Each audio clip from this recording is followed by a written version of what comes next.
In a tough school hallway, a boy with a big heart gets rejected and humiliated by the girl he likes because of his weight. That moment follows him home and into his thoughts, pushing him to a breaking point. Instead of giving up, he makes a private decision that changes his routine, his mindset, and his future. Years later, his name is known around the world for two very different reasons, and an unexpected person from his past suddenly returns, hoping to benefit from the new life he built. Chapter 1. The day I learned what rejection feels like. When I was 13, school felt like a place where everyone had a role. Athletes were respected. Popular kids were untouchable. Quiet students stayed invisible.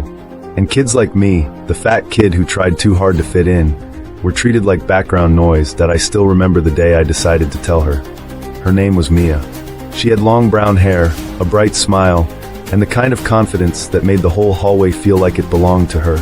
I'd liked her for months, maybe longer. I practiced the words in my head for days. Simple, honest, not dramatic.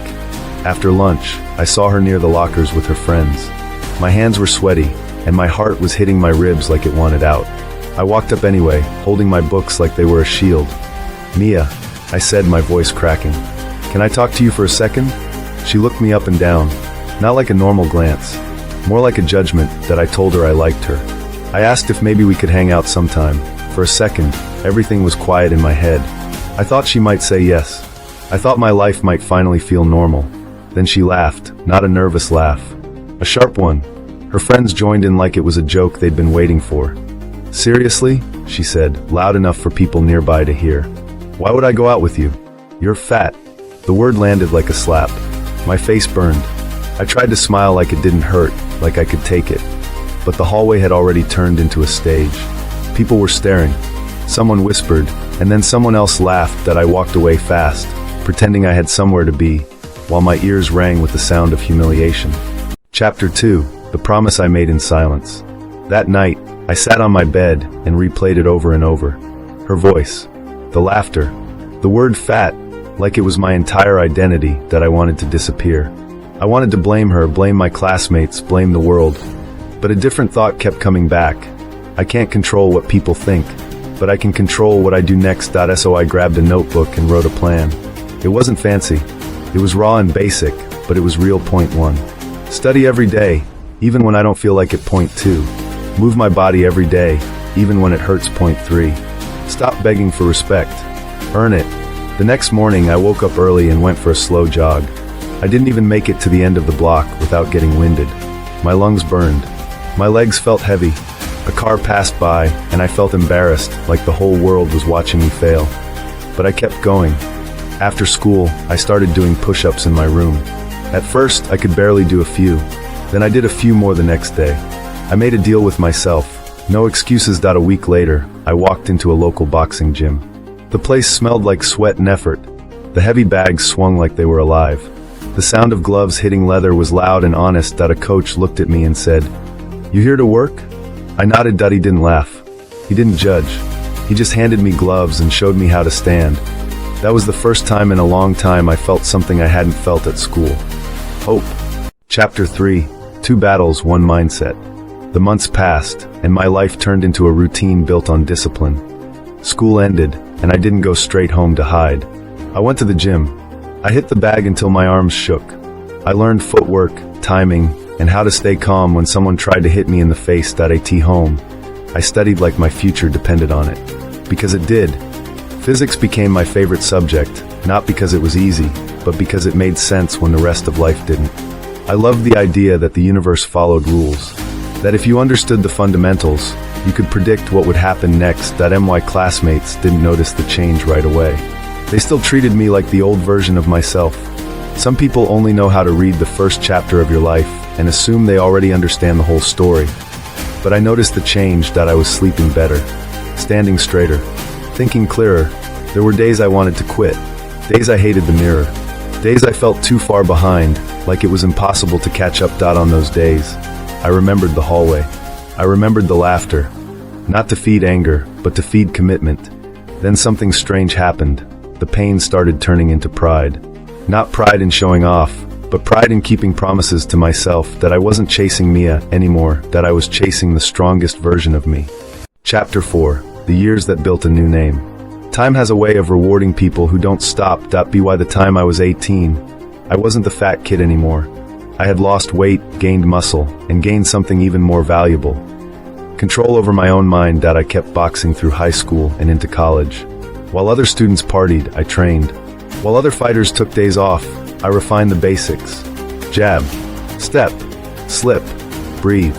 Repeat that at the same time. Physics pulled me deeper. I started working with professors who challenged me in ways no opponent ever could. I spent late nights running calculations, reading papers, and learning how to think with precision. Some people told me I had to choose one path. Boxing or science, body or brain. They were wrong. Boxing taught me how to take hits and stay focused. Physics taught me how to be patient and search for truth. Both demanded the same thing: consistency when nobody is clapping. When I was 21, I published research that shook up my field. The details don't matter as much as the lesson. I stayed with the problem longer than other people were willing to. And in the ring, I kept winning. Local fights turned into national attention. National attention turned into a shot at the world. The kid who got laughed at in a hallway had become a man nobody could ignore. Chapter 5. The night the world watched me rise. The World Championship fight didn't feel real until I heard the crowd. The lights were so bright they erased everything beyond the ring.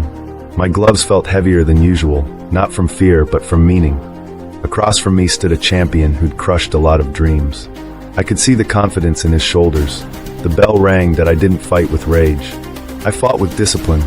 I used the same mindset that got me through lonely runs and long nights of studying.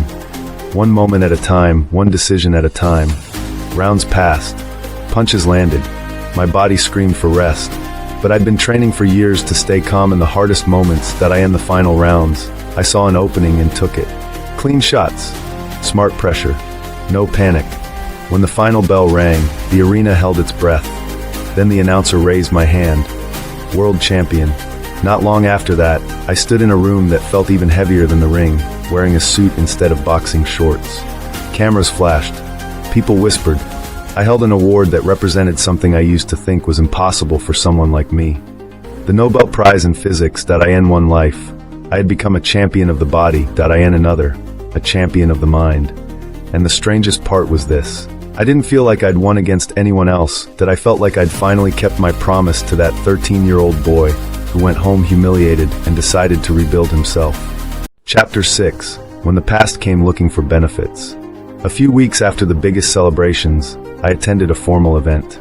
It was the kind of place where people smiled too often and asked questions they already knew the answers to. That's when I saw her. Mia. She was older now, of course. Still beautiful. Still confident. She walked like she belonged in any room, and now she aimed that confidence straight at me. "Hey," she said, like we were old friends. "I can't believe it's you. I've been following everything you've done. I'm so proud." Proud that I looked at her and realized something. I couldn't remember her ever being proud when I was invisible. She didn't care when I was struggling. She cared now when the world had already decided I mattered. She started talking fast, asking about my training, my research, my schedule. She laughed at my jokes a little too hard. She touched my arm like she was trying to rewrite history with her fingertips. And I understood the truth. She wasn't here for me. She was here for what my name could do for her. That I kept my voice calm. "Mia," I said, "I hope life treats you well." Her smile tightened. "We should catch up. Maybe dinner sometime. Like really talk." I paused, not to be cruel, but to be honest. "Back then," I said, "you made me feel like I had no value. I spent years learning that my value can't depend on someone else's approval. I'm not interested in going backward." Her eyes flickered, searching for a way to turn the moment. "I was young. People change. People do change," I said. "That's why I'm choosing better." I stepped away from her and walked toward the people who had supported me when I was still building. My coach, my professor, my friends who knew my work ethic, not just my headlines. That night, I didn't feel revenge. That I felt freedom, because success isn't proving someone wrong. It's refusing to live under their judgment ever again. If this story motivated you, subscribe to the channel, turn on notifications so you don't miss the next video, hit the like button, comment what part hit you the hardest, and share this video with someone who needs a reason to keep going today.